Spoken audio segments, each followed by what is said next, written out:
Welcome to the Krieger Museum, A Closer Look. I'm Joanna Baker, Registrar and Collection Manager at the Krieger, and I'm joined today by painting conservator Erin Stevenson of Stevenson Conservation. Hello, Erin. Hi, Joanna.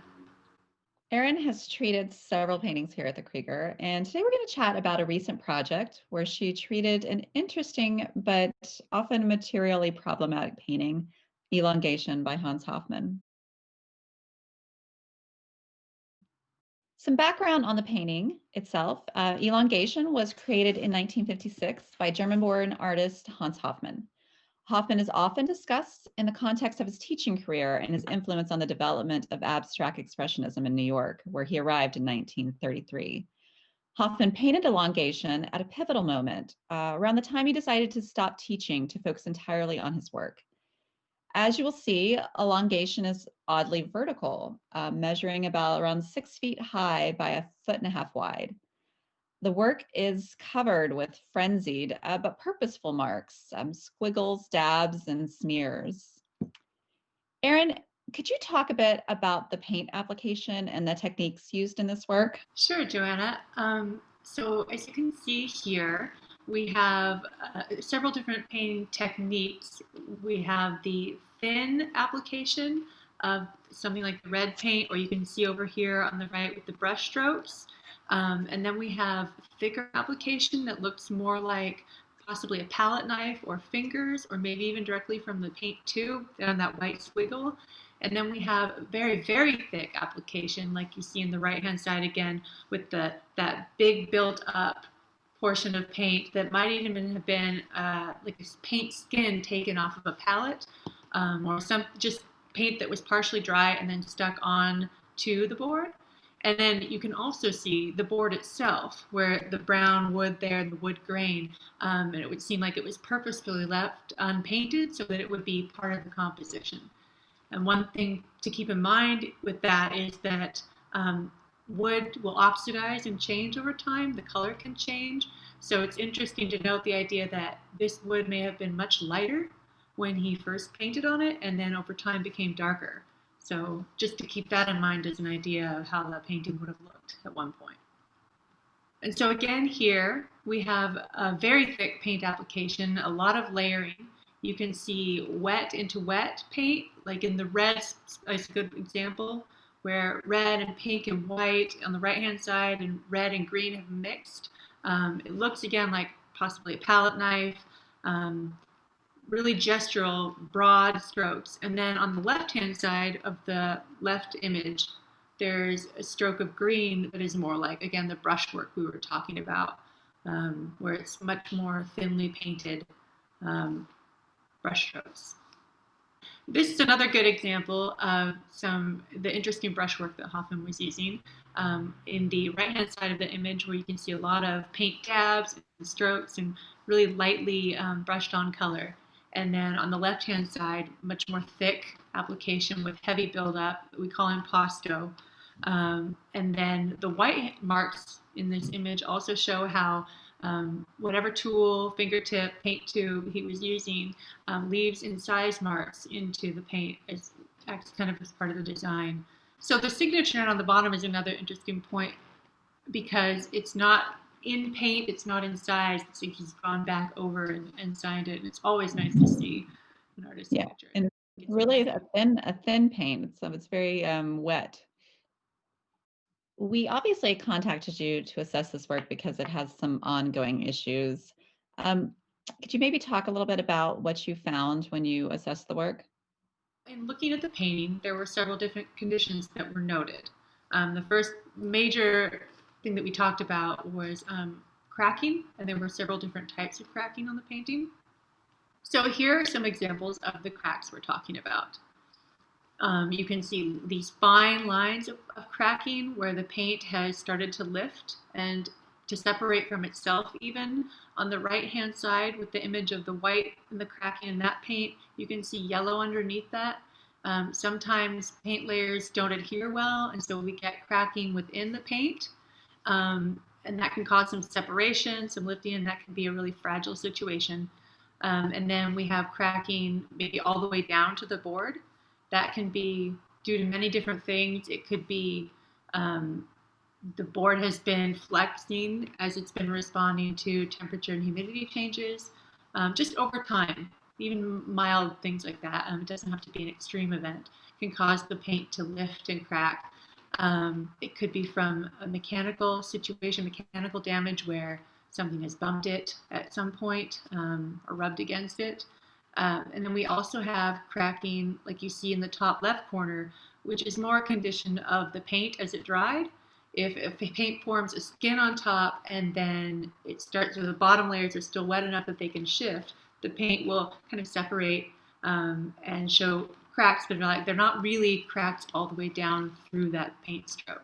And the cracks that we're worried about here are specifically the ones on the right hand side, where if those layers are separating, we have paint loss, we're losing entire brush strokes from the surface. Although the ones on the left are also a problem because we might lose the entire layer all the way down to the board. And so the goal is to prevent that from continuing to happen. And another thing to consider is that when these cracks are happening, you don't always see them right away. And when the paint separates, you can get what you call blind cleavage, where it might be separating underneath within the layers and you don't know it until all of a sudden it starts to flake off. So we have to consider that there are other instabilities that could go beyond the cracks you see right there in front of you. So besides the cracking, there was an accumulation of dirt and dust on this painting, which was not similar to paintings that were near it, hung in the same gallery. Why such a buildup, do you think? I think because the surface of this painting has a lot of raised edges that can catch particulate in the air. Anything can accumulate on those paint strokes, and over time it just builds up, and it has all these grooves and crevices and cracks to really catch all of that and trap it. Here you really can see some of the buildup. So let's talk a little bit about how you treated the work. Do you mind briefly going through the steps that you took to treat it? Yeah, so when we're talking about the cracks, I want to get more information about what kind of cracking I'm dealing with. So I use a silicone shaping tool to test the cracks to get an idea of what cracking is moving and what might be stable. So when you see cracking in a painting, it's not always a bad thing.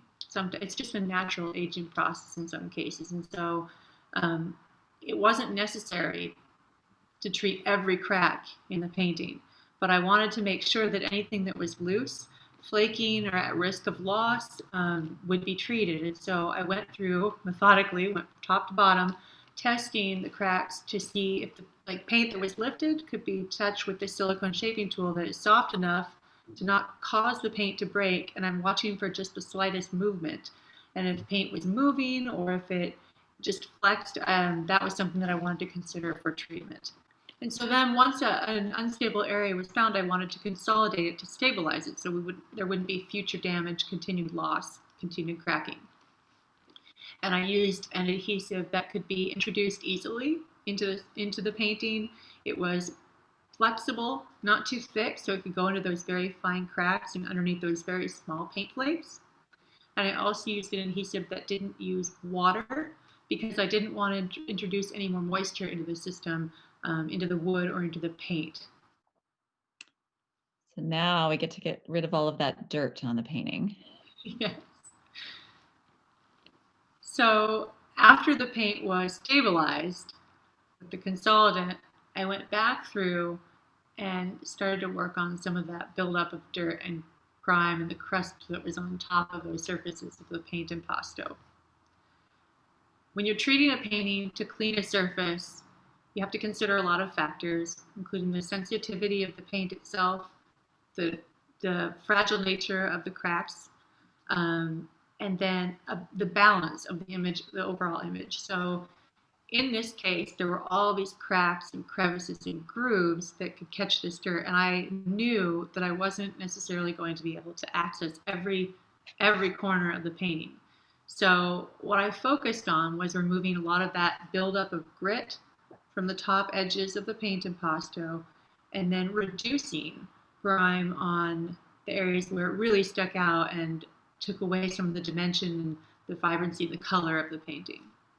One thing that's worth noting is that also some of the gray cast of this painting, some of the things that might look like dirt, that coloration might actually be from something that was embedded in the paint itself that was original to the work. For example, if he's taking something from his palette and it's already gotten a little bit dirty and then it's placed on the painting, it's going to be part of the work itself. So I want to consider that when I'm treating as well.